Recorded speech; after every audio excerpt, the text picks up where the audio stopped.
Magbabago na ang tingin mo sa mundo. Mga bagay na ating kinalakihan, paano nga ba ginawa? Sa mga papel na ating sinusulatan, sa mga puno sa ating kapaligiran. Ano nga ba ang kinalaman? Ano nga ba ang proseso na pinagdaraanan nito upang mapakinabangan? Kaya ngayon, samahan nyo kami ngayong hapon para tuklasin ang mga bagay na hindi nyo pa alam. Wala kaming di susuungin. Lahat ay aalamin. Ito po ay si Kuya Kim, ang Matanglawin.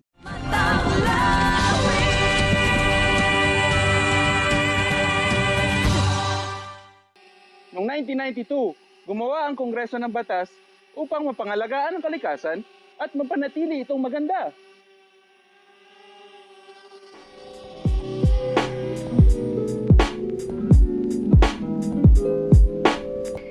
Mas kilala na National Integrated Protected Area System Act of 1992. At noong 2001 naman, ang Kongreso ay nagpatupad ng batas para pagbigyan pansin at alagaan ang ating mga wildlife. Ito naman ay kilalang Wildlife Resources Conservation and Protection Act.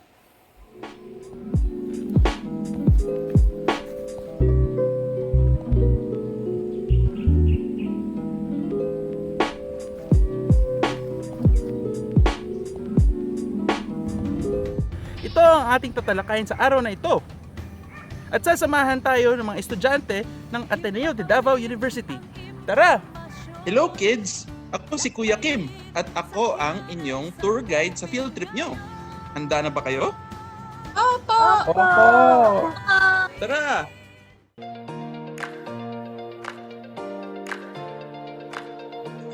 Alam nyo ba kung saan tayo? Hindi po! Nasa Mount Apo tayo, isa sa mga protected areas.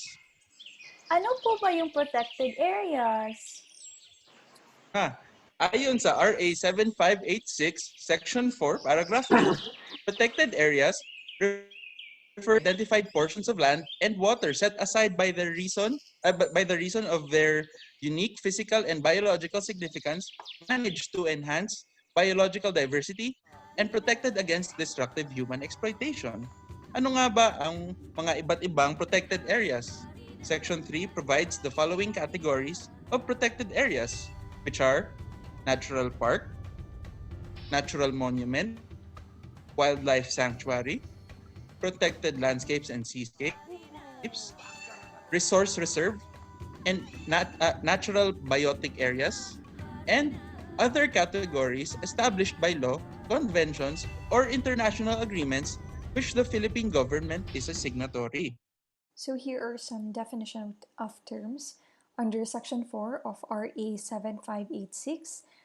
Strict nature reserve is an area possessing some outstanding ecosystem, features, and/or species of flora and fauna of national scientific importance maintained to protect nature and maintain processes in an undisturbed state in order to have ecologically representative examples of the natural environment available for scientific study, environmental monitoring, education, and for the maintenance of genetic resources in a dynamic and evolutionary state.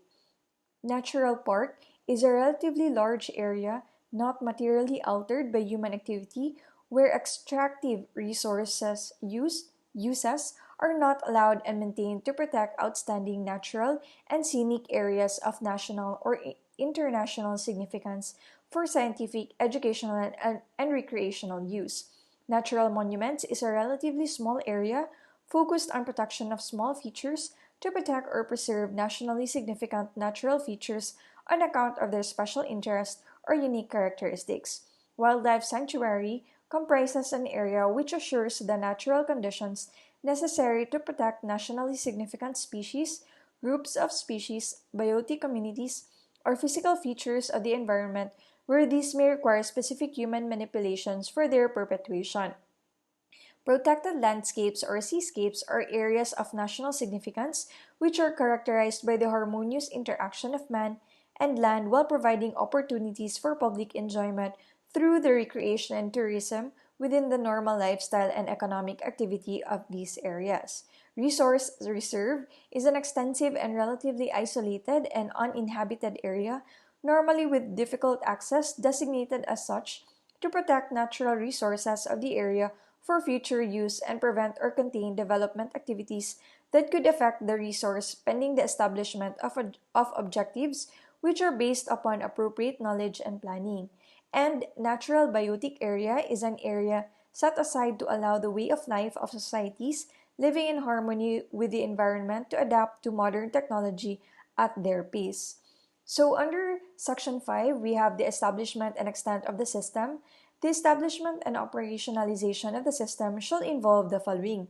Number 1, all areas or islands in the Philippines proclaimed, designated, or set aside pursuant to a law, presidential decree, presidential proclamation, or executive order as national park, game refuge, bird and wildlife sanctuary, wilderness area, strict nature reserve, watershed, mangrove reserve, fish sanctuary, natural and historical landmark, protected and managed landscape or seascape, as well as identified virgin forests, before the effectivity of this act are hereby designated as initial components of the system. The initial components of the system shall be governed by existing laws, rules, and regulations not inconsistent with this act. Number 2, within 1 year from the effectivity of this act, the DENR shall submit to the Senate and House of Representatives a map and legal descriptions or natural boundaries of each protected area initially comprising the system. Such maps and legal descriptions shall by virtue of this act constitute the official documentary representation of the entire system, subject to such changes as Congress deems necessary.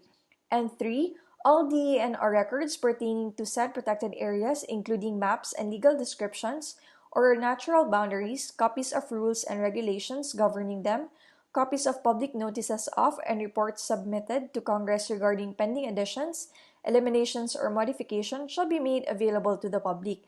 These legal documents pertaining to protected areas shall also be available to the Penrose and Sunrose where NEPA's areas are located.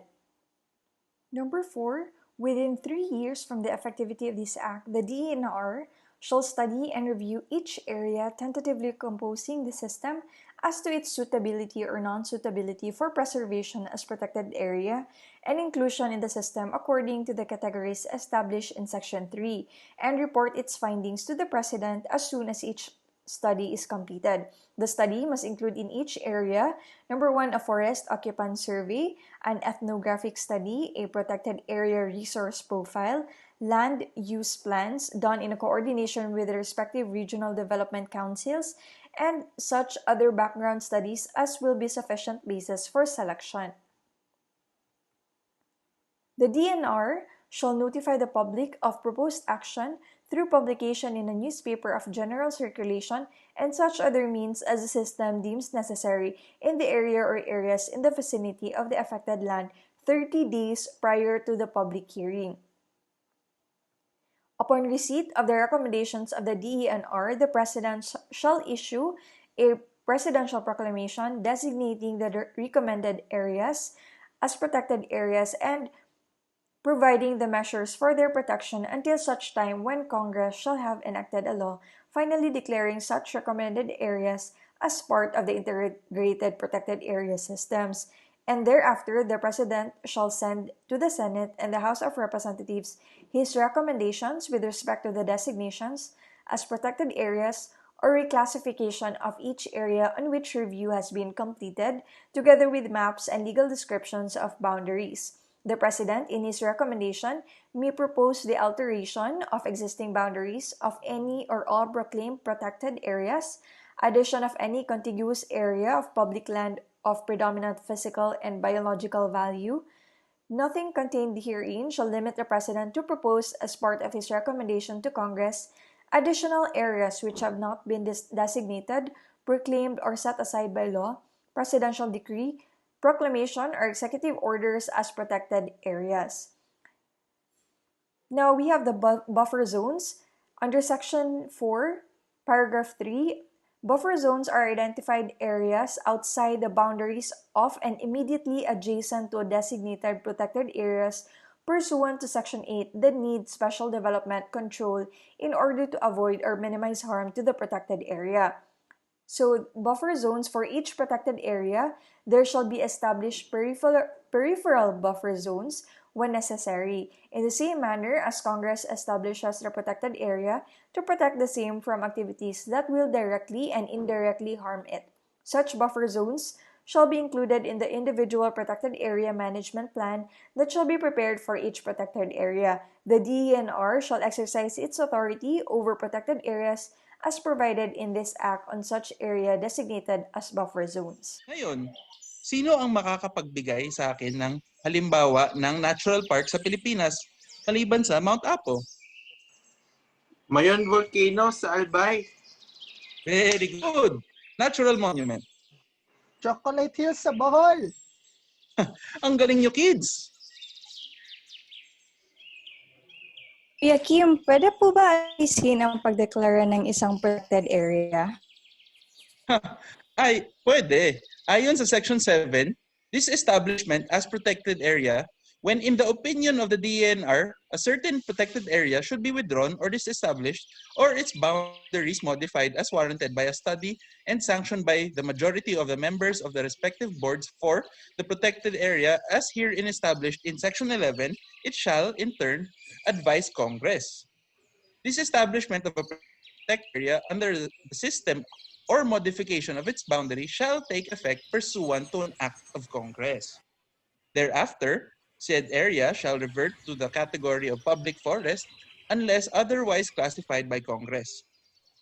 Provided, however, that after this establishment by Congress, the Secretary may recommend the transfer of such disestablished area to other government agencies to serve other priority programs of national interest.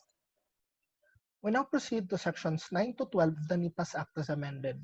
Section 9 talks about management plans. It states that within 1 year from the establishment of the protected area, there shall be a management plan formulated for each protected area that shall serve as the basic long-term framework plan for the management of the protected area and guide in the preparation of its annual operations plan and budget. The management plan shall, at the minimum, promote the adoption and implementation of innovative management techniques, including when necessary, zoning, buffer zone management, habitat conservation and rehabilitation, diversity management, community organizing and development, socioeconomic and scientific researches, site-specific policy development, climate change adaptation and mitigation, disaster risk reduction and management, waste sewerage and septic management, and gender and development, among others. The plan shall be harmonized with the Ancestral Domain Sustainable Development and Protection Plan required under RA 8371 or the Indigenous Peoples' Rights Act of 1997, respective comprehensive land use plans of local governments required under RA 7160 or the Local Government Code of 1991 and other local plans. DENR Administrative Order 2019-05, Rule 9.1 states that the management plan shall far as practicable consist of the following. In an executive summary, description of the protected area, map information, situational analysis, vision goals and objectives, management strategies, interventions and activities, human resources and institutional arrangement, financial plan, and performance indicators for monitoring and evaluation. Rule 9.2 states that the time frame for the protected area management plan shall be 10 years. Rule 9.5 states that the protected area shall be divided into strict protection zones and multiple use zones. Rule 9.7 talks about the approval of a protected area management plan. It states that the protected area superintendent shall submit the proposed protected area management plan to the Protected Area Management Board for consideration and endorsement to the concerned CENRO, PENRO, and DENR Regional Executive Director through a resolution concurred in by the majority of the members. The Regional Executive Director shall then endorse the same for affirmation by the DENR Undersecretary for Policy, Planning, and International Affairs through the Biodiversity Management Bureau, who shall act within 60 days upon receipt thereof. Otherwise, the same shall be deemed affirmed. We have here an example of a management plan. We have here Siargao Islands Protected Landscape and Seascape Management Plan. We now proceed to Section 10, Administration and Management of the System. The National Integrated Protected Area System, NIPAS, is hereby placed under the control and administration of the DENR through the Biodiversity Management Bureau.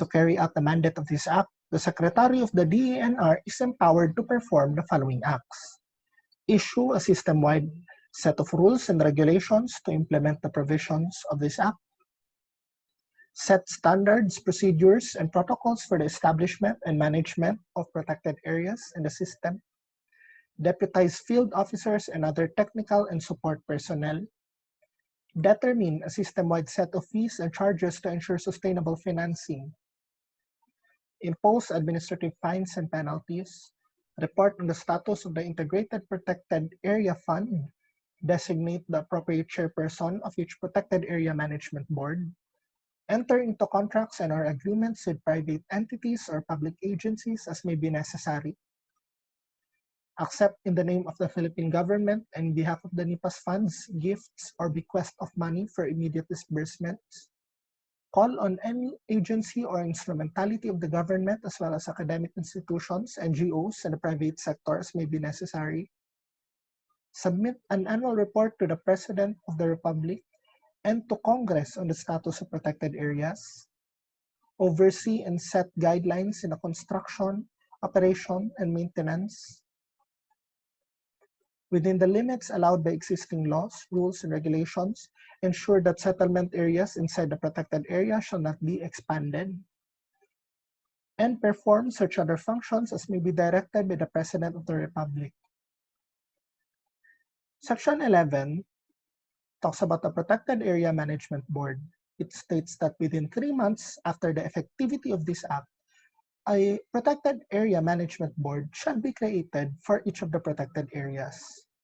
The board shall be composed of the following: DENR Regional Director, Governor of the province, a Senator, District Representative,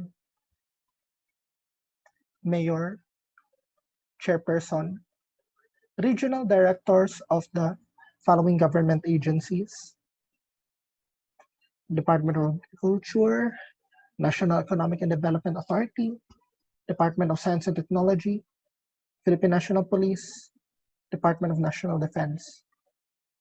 3 representatives from either an NGO or PO duly accredited by the DENR and the provincial government. At least 1 but not more than 3 representatives from all the ICCs or IPs present in the area and recognized by the National Commission on Indigenous People. 1 representative from an academic institution. 1 representative from the private sector. The members of the Protected Area Management Board shall serve without compensation, except for actual and necessary traveling and subsistence expenses incurred in the performance of their duties.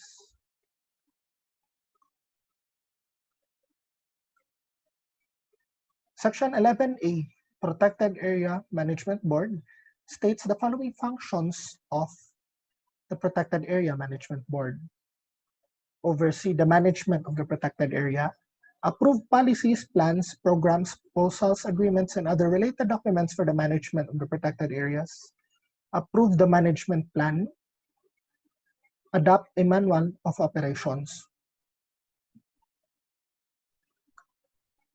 Section 11B talks about the Protected Area Management Office. It is headed by the Protected Area Superintendent. The Protected Area Superintendent shall be primarily accountable to the Protected Area Management Board and the DENR. The responsibilities of the Protected Area Superintendent are as follows: to prepare the management plan and to ensure the integration of Protected Area Management Plan with relevant national and LGUs plans and programs. We now proceed to Section 12, Environmental Impact Assessments. It states that considering that protected areas are environmentally critical areas, the proponent of development projects and activities with potentially significant adverse impacts as determined by the environmental management bureaus, whether or not these projects or activities are included in the management plan, shall secure an environmental compliance certificate in accordance with the Philippine Environmental Impact Statement System, provided that for development projects and activities that are not environmentally critical, an initial environmental examination shall be undertaken instead of a full-blown EIA. No project or activity may be undertaken by any proponent without prior clearance from the PAMB. The DENR shall require the submission of the PAMB clearance and among others before issuing an ECC to a project proponent.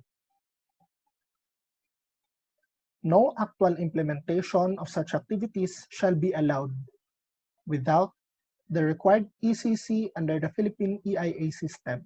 Violations of environmental laws, rules, and regulations, including those under the EIA system, shall be penalized accordingly. So environmental impact assessment is a process that involves predicting and evaluating the likely impacts of a project, as well as the ensuing preventive, mitigating, and enhancement measures in order to protect the environment and the community's welfare.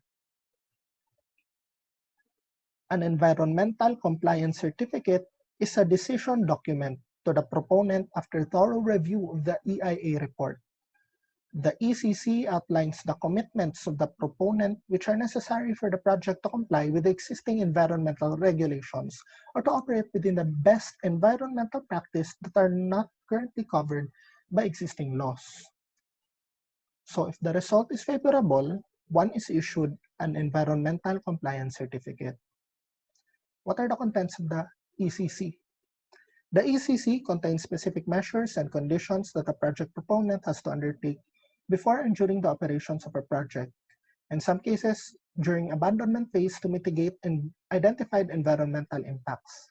The following are the features of the ECC: scope of the project or undertaking, conditions as conformed with the proponent to implement mitigation measures for potentially negative impacts, and or enhancement measures for potentially positive impacts as identified in the EIA report.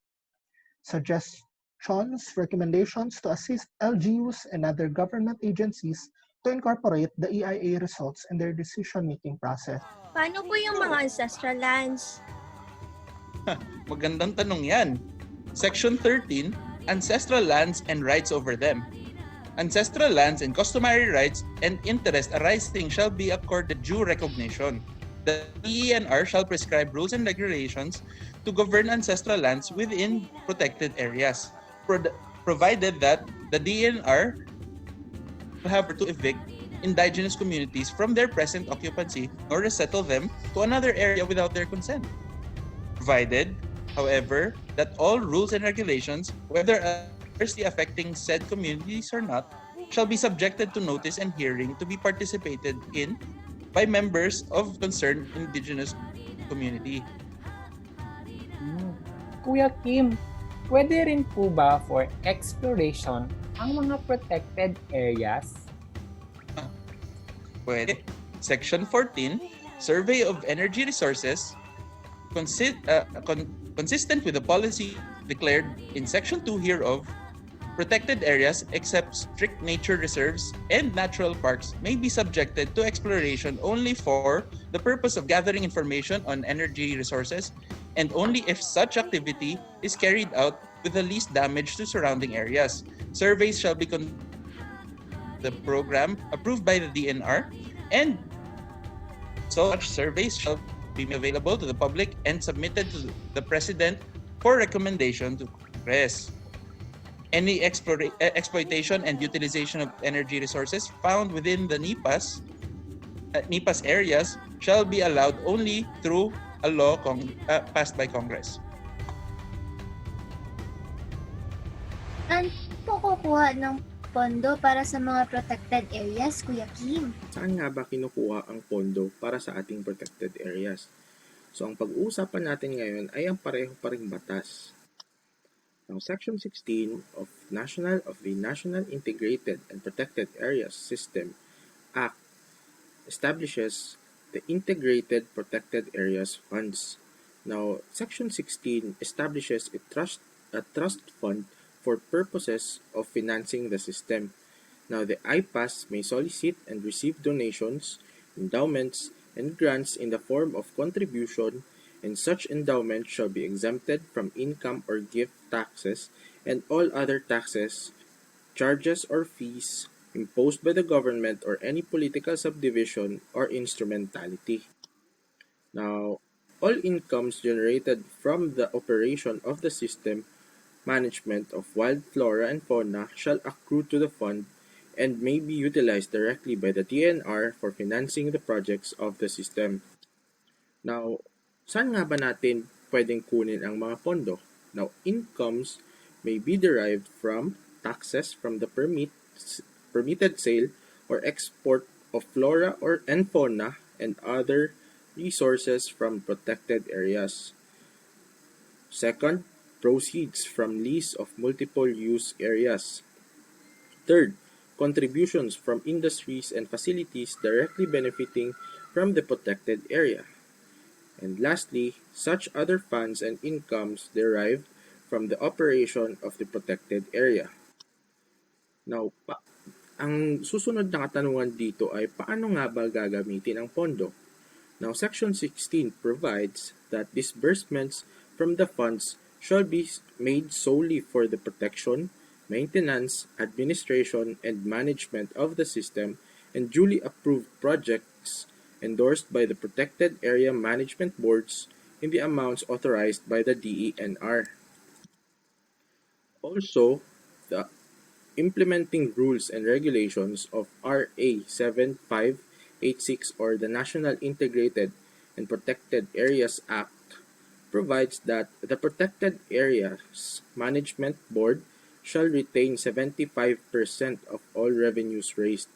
Now, retention of allocated revenue shall be governed by the following. First, the amount shall be deposited in the Protected Area Retention Income Account in any authorized government depository bank within the locality. And second, disbursement of the protected areas retention income account shall be used solely for the protection, maintenance, administration, and management of the protected area and the implementation of duly approved projects of the Protected Areas Management Board. It provides for punishable acts. Now, the following acts here enumerated are prohibited. First, hunting, destroying, disturbing, or mere possession of any plants or animals or products derived from the protected areas without a permit from the management board. Next, dumping of any waste products detrimental to the protected area or to the plants and animals or inhabitants therein. Next, use of any motorized equipment without a permit from the management board.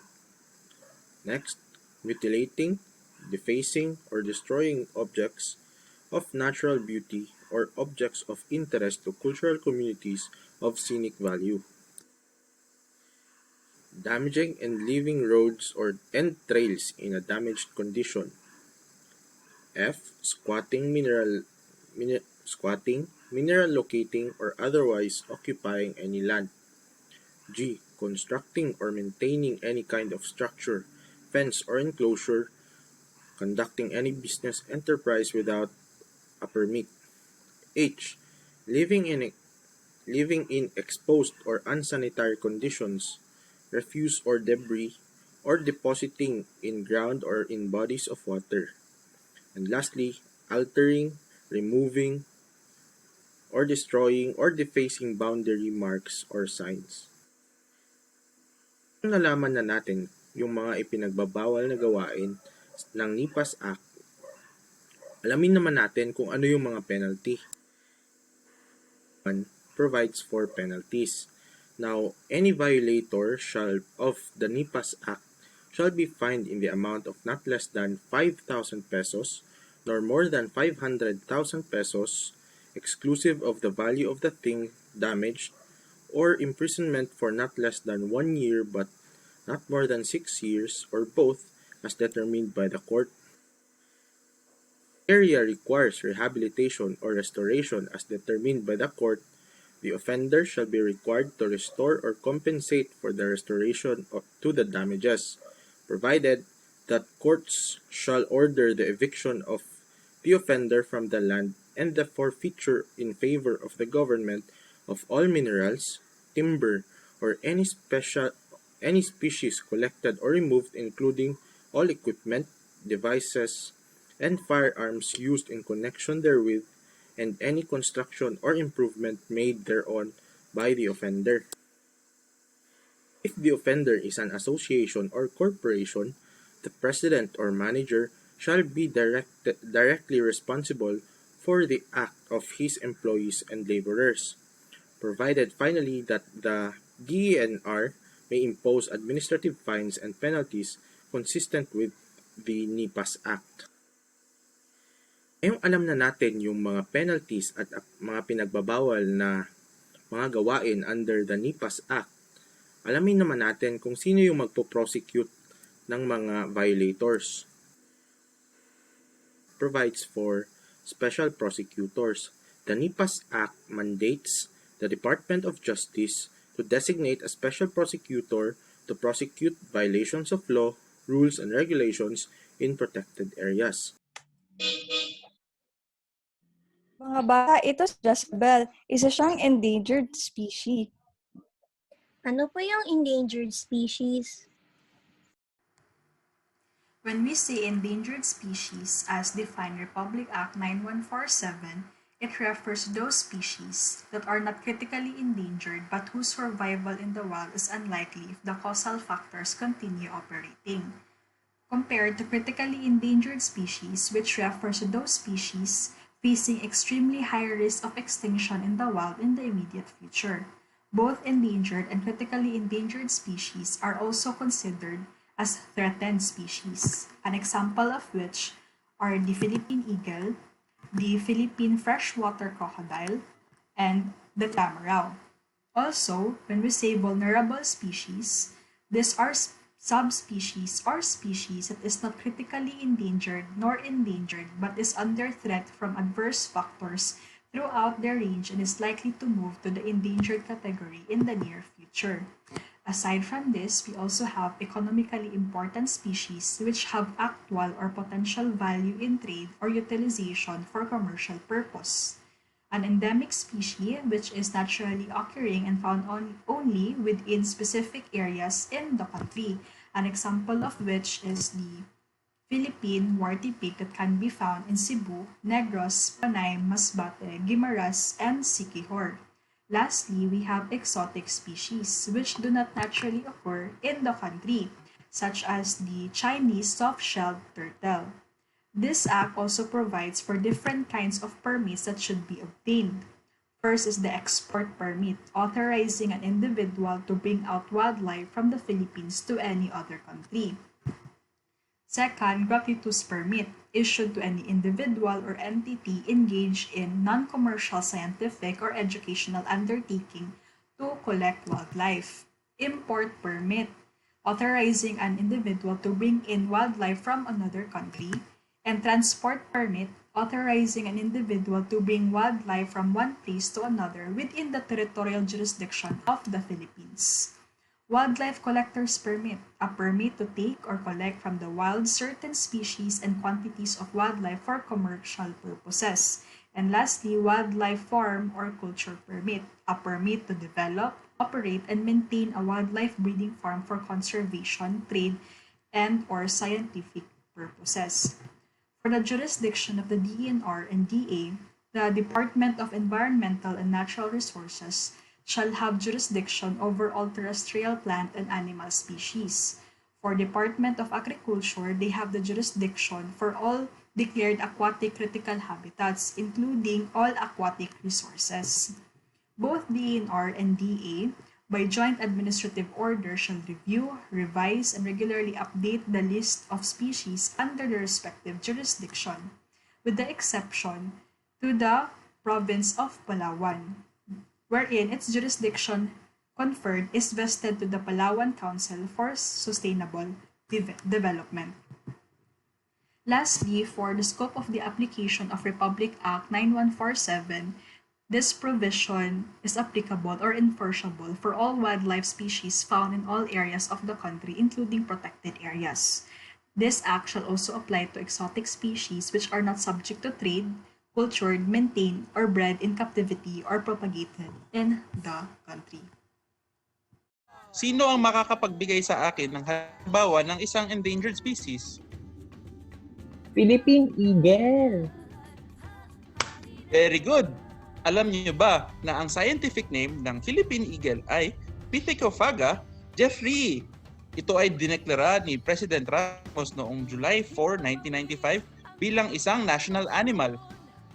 In conserving and protecting our wildlife resources, we have the following guidelines. Under Section 6, which provides for wildlife information, all activities as subsequently manifested under this chapter shall be authorized by the Secretary upon proper evaluation of best available information or scientific data showing that the activity is, for a purpose not detrimental to the survival of the species or subspecies involved and or their habitat. So to do this, the Secretary must regularly update wildlife information through research. Next, under Section 7, which provides for the collection of wildlife may be allowed for scientific researches, breeding, or propagation as authorized by the Secretary, subject to compliance with requirements and conditions. So, the requirements and conditions under Section 7 are as follows. First, in the collection of wildlife, appropriate and acceptable wildlife collection techniques with least or no detrimental effects to the existing wildlife populations and their habitats shall likewise be required. Further, in the collection of wildlife by indigenous people, they may be allowed for traditional use and not primarily for trade. Furthermore, the collection and utilization of said purpose shall not cover threatened species. Next, under Section 8, we have possession of wildlife. No person or entity shall be allowed possession of wildlife unless such person or entity can prove financial and technical capability and facility to maintain said wildlife, provided that the source was not obtained in violation of this act. So possession is generally allowable only insofar as the same was not against the provisions of RA 9147. Section 11 provides for exportation and or importation of wildlife. It states that wildlife species may be exported to or imported from another country as may be authorized by the Secretary or the designated representative, subject to strict compliance with the provisions of this Act and rules and regulations promulgated pursuant thereto. So, provided that the recipient of wildlife is technically and financially capable to maintain it, the exportation and importation of wildlife may be allowed. Next, under Section 13, it provides for introduction of exotic wildlife.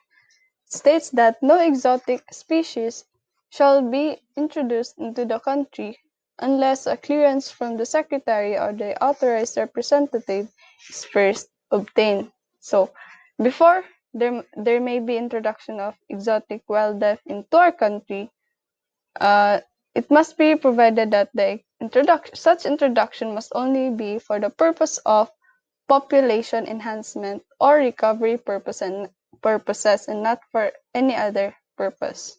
So under Section 14, it states that bioprospecting shall be allowed upon execution of an undertaking by any proponent, stipulating therein its compliance with and commitments to reasonable terms and conditions that may be imposed by the Secretary which are necessary to protect biological diversity. So first, the Secretary, before granting the necessary permit, shall require that prior informed consent be obtained by the applicant from the concerned indigenous cultural communities, local communities, management board under RA 7586, or private individual or entity. Further, the applicant shall disclose fully the intent and scope of the bioprospecting activity in a language and process understandable to the community. The prior informed consent from the indigenous peoples shall be obtained in accordance with existing laws. The action on the bioprospecting proposal by concerned bodies shall be made within a reasonable period. Upon submission of the complete requirements, the Secretary shall act on the research proposal within a reasonable period. Further, if the applicant is a foreign entity or individual, a local institution should be actively involved in the research, collection, and whenever applicable and appropriate in the technological development of the products derived from the biological and genetic resources. Next, we have under Section 17, the commercial breeding or propagation of wildlife resources. Breeding or propagation of wildlife for commercial purposes shall be allowed by the Secretary or the authorized representative pursuant to Section 6 through the issuance of wildlife farm or culture permit. This is provided that only progenies or the offspring of wildlife raised, as well as the unproductive parent stock, shall be utilized for trade. Further, the commercial breeding operations for wildlife, whenever appropriate, shall be subject to an environmental impact study. So hello mga bata, ngayon i-discuss natin ang Conservation and Protection of Wildlife Resources or RA number 9147. So sino ba nagde-determine ng threatened species? So under Section 22, it is provided therein that it is the duty and responsibility of the Secretary. So sino ba yung Secretary na minimin natin dito or minimin ng Act dito? So under Section 5 of RA 9147 under paragraph R, it means that it is either or both the Secretary of the Department of Environment and Natural Resources or the Secretary of the Department of Agriculture, wherein he shall determine whether any wildlife species or subspecies is threatened and classify the same as either critically endangered, vulnerable, or other accepted categories, syempre dapat based on the best scientific data and with due regard to internationally accepted criteria as herein provided, including but not limited. Under paragraph A, present or threatened destruction, modification, or curtailment of the habitats or range. Paragraph B, overutilization for commercial, recreational, scientific, or educational purposes. Paragraph C, inadequacy of existing regulatory mechanisms. And under paragraph B, other natural or man-made factors affecting the existence of wildlife. Also under this section, it enumerates the duties of the Secretary. So, alam na natin yung first duty ng Secretary. So, what are the others? So, he shall also review, revise, and publish the list of categorized threatened wildlife within 1 year after the effectivity of this Act. So, take note that this Act was signed on July 30, 2001. Thereafter, the list shall be updated regularly or as the need arises, provided na yung species listed in that list as threatened shall not be removed therefrom within 3 years following its initial listing. It is also provided herein that any person seeking for the addition or deletion of a species from that list na piniprara ng ating Secretary, upon filing of a petition based on substantial scientific information, the Secretary shall then evaluate, in accordance with the relevant factors stated in the first paragraph of this section, yung criteria, the status of the species concerned, and act on said petition within a reasonable period. So, dapat si Secretary acts within a definite period which is reasonable. He shall also prepare and publish a list of wildlife which resembles so closely in appearance with listed threatened wildlife, which species shall likewise be categorized as threatened. So now, alam na natin yun. So ano po ba ang importante na kailangan nating malaman? Under Section 23, it provides for the collection of threatened wildlife, byproducts, and derivatives, and kung ano ang purpose, bakit natin kinukolekt ang mga ito. So, herein provided, under Section 23, it allows for the collection of threatened wildlife, including its byproducts and derivatives, as listed in this Act, which shall be allowed only for purposes of scientific or breeding or propagation, provided na yung mga gagawa nito are those accredited individuals, business, research, educational, or scientific entities to collect, as previously mentioned, for purposes of conservation, breeding, and or propagation. So ngayon alam na natin yung mga sumusunod. So, paano ba natin to kino-conserve? Paano ba natin kino-conserve or pinopropagate ang threatened species? So, it is provided under Section 24, wherein it shall be encouraged in order to enhance the population of the endangered species in its natural habitat. It shall be done simultaneously with the rehabilitation and or protection of the habitat where the captive bred or propagated species shall be released, reintroduced, or restocked. Further, commercial breeding or propagation of threatened species. It is allowed, but it is subject to the following minimum requirements that are supposed to be met and should be met by the applicant, which are as follows. Paragraph A, proven effective breeding and captive management techniques of the species, and under paragraph B, commitment to undertake commercial breeding simultaneous with conservation breeding. Further, as provided in this section, si Secretary ulit shall prepare a list of threatened species for commercial breeding and shall regularly revise or update such list or as the need arises. So, under Section 25, pinoprovide dito is paano ini-establish yung mga critical habitats ng ating endangered species. So, herein provided, the Secretary again shall designate critical habitats outside the protected areas under RA number 7586, where threatened species are found.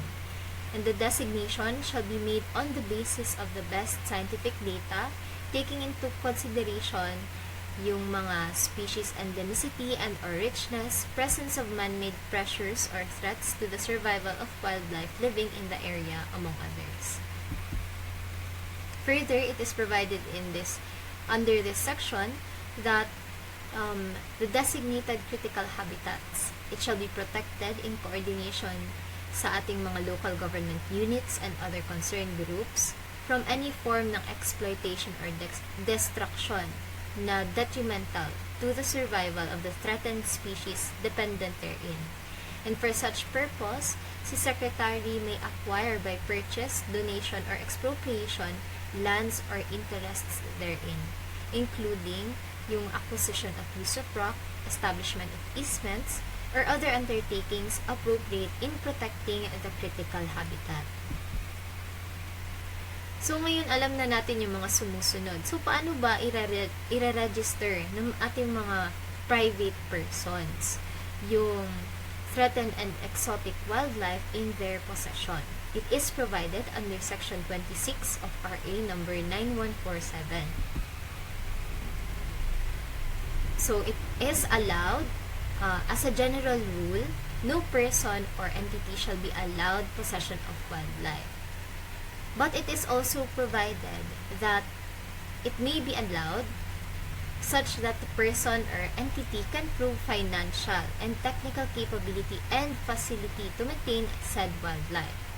12 months after the effectivity of this act, si Secretary again shall set a period within which persons or entities shall register all threatened species collected and exotic species imported prior to the effectivity of this act. Pero, yung mga threatened species na needed for breeding or propagation or research purposes, as previously mentioned kanina, the state then may acquire them through a mutually acceptable agreement between the private party and the state. After the period set has elapsed, threatened wildlife possessed without the certificate of registration, pwede siyang i-confiscate or i-confiscate talaga siya in favor of the government, subject to the penalties herein provided. It is also provided in this section that all Philippine wildlife which are not listed as threatened prior to the effectivity of this act but which may later become so shall likewise be registered during the period set after the publication of the updated list of threatened species. So under the last paragraph, there is a presumption na kahit na hindi nakalista yung Philippine wildlife as threatened prior to the effectivity of this act, pero later magiging threatened na siya, then kailangan pa rin sila i-register. Ano po ba yung hindi dapat gawin sa mga Philippine wildlife, Kuya Kim? We are here to discuss the illegal acts of RA 9147 or the Wildlife Resources Conservation and Protection Act. So these are acts that are expressly prohibited under this law.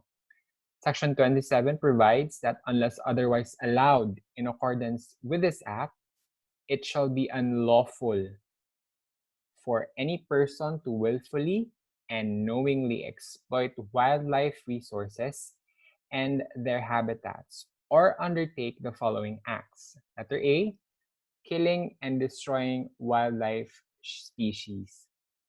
Except, however, in the following instances. Number 1, when it is done as part of the religious rituals of established tribal groups or indigenous cultural communities. Number 2, when the wildlife is afflicted with an incurable communicable disease. Number 3, when it is deemed necessary to put an end to the misery suffered by the wildlife.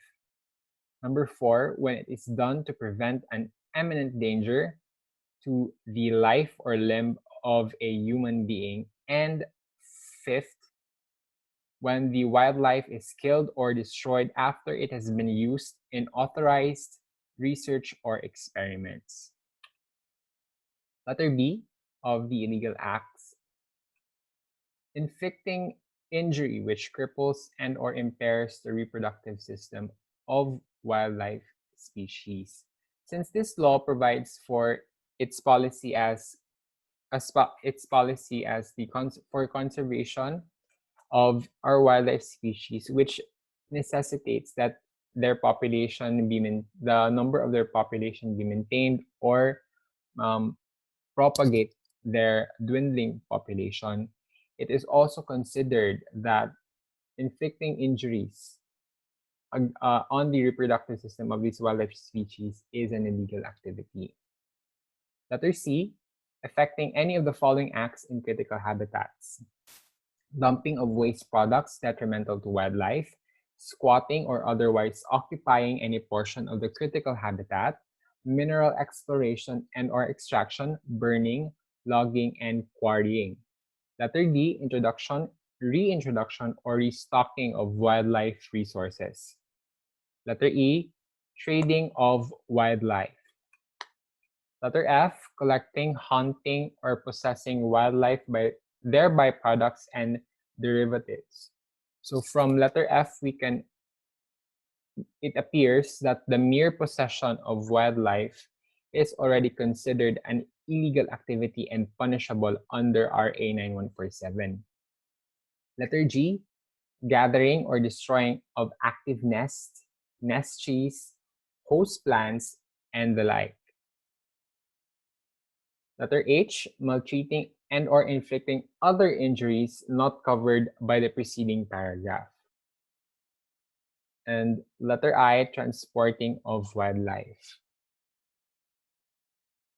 So from letter I, it appears that the mere transportation of wildlife is as well an illegal activity punishable under RA 9147. The same law provides for the fine and penalties for those who would be violating the law. The highest fine that is imposed in this law is 5 million pesos, and you could be imprisoned for as long for maximum of 12 years.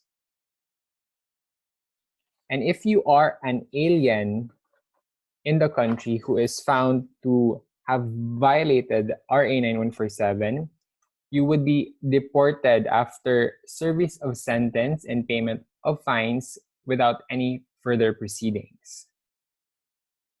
And as to the fines, it would increase at least 10% every 3 years to compensate for inflation and to maintain function of such fines. Saan nga ba kukuha ng pondo? We have this Wildlife Management Fund. Now, Chapter 6 of RA 9147, or the Miscellaneous Provision, provides for the Wildlife Management Fund.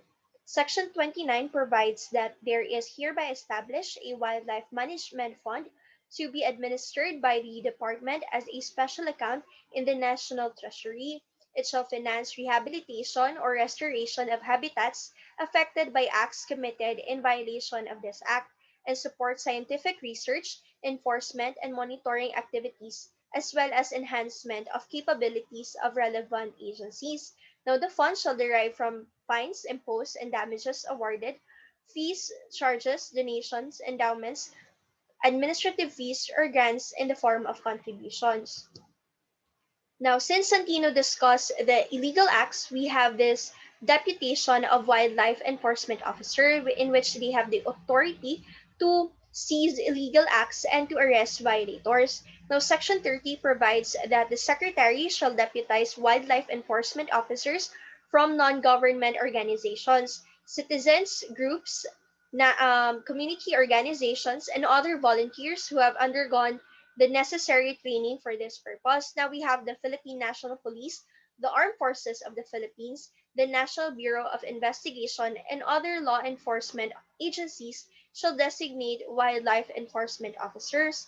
As such, the wildlife enforcement officers shall have the full authority to seize illegal traded wildlife and to arrest violators of this act, subject to the existing laws, rules, and regulation on arrest and detention. Now we have this establishment of national wildlife research centers. Now the secretaries shall establish national wildlife research centers for terrestrial and aquatic species to lead in the conduct of scientific researches on the proper strategies for the conservation and protection of wildlife, including captive breeding or propagation. In this regard, the secretary shall encourage the participation of experts from academic or research institution and wildlife industry. Now we have this Wildlife Rescue Center. The secretary shall establish or designate Wildlife Rescue Center to take temporary custody and care of all confiscated, abandoned, and or donated wildlife to ensure their welfare and well-being. The secretary shall formulate guidelines for the disposition of wildlife from the rescue centers. Now we have the creation of wildlife traffic monitoring units. Section 33 provides that the secretary shall create wildlife traffic monitoring units in strategic air and seaports all over the country to ensure the strict compliance and effective implementation of all existing wildlife laws, rules, and regulations, including pertinent international agreements. Now, customs officers and or other authorized government representatives assigned at air or seaports who may have intercepted wildlife commodities in the discharge of their official functions shall, prior to further disposition thereof, secure a clearance from the wildlife traffic monitoring unit assigned in the area. Now, we have Section 34, which provides for the exemption from taxes. Now, any donation, contribution, bequest, subsidy, or financial aid which may be made to the Department of Environment and Natural Resources or to the Department of Agriculture and to NGOs engaged in wildlife conservation, which are duly registered with the Securities and Exchange Commission as certified by the local government unit, the Department of Environment and Natural Resources, or the Department of Agriculture for the conservation and protection of wildlife resources and their habitats shall constitute as an allowable deduction from the taxable income of the donor and shall be exempt from donor's tax. Now we have this flagship species. Now the local government units shall initiate conservation measures for endemic species in their areas. For this purpose, they may adopt flagship species such as the Cebu black shama, Tamarao, Philippine tarsier, and Philippine teak, which shall serve as emblems of conservation for the local government concerned. Now, lastly, we have this botanical gardens, zoological parks, and other similar establishment. Now, the secretary shall regulate the establishment, operation, and maintenance of botanical gardens, zoological parks, and other similar establishment for recreation, education, and conservation. Dito na nagtatapos ang ating tour mga bata. Ating mapuri, pamatyag, mapangahas. Ito po si Kuya Kim, ang matanglawin.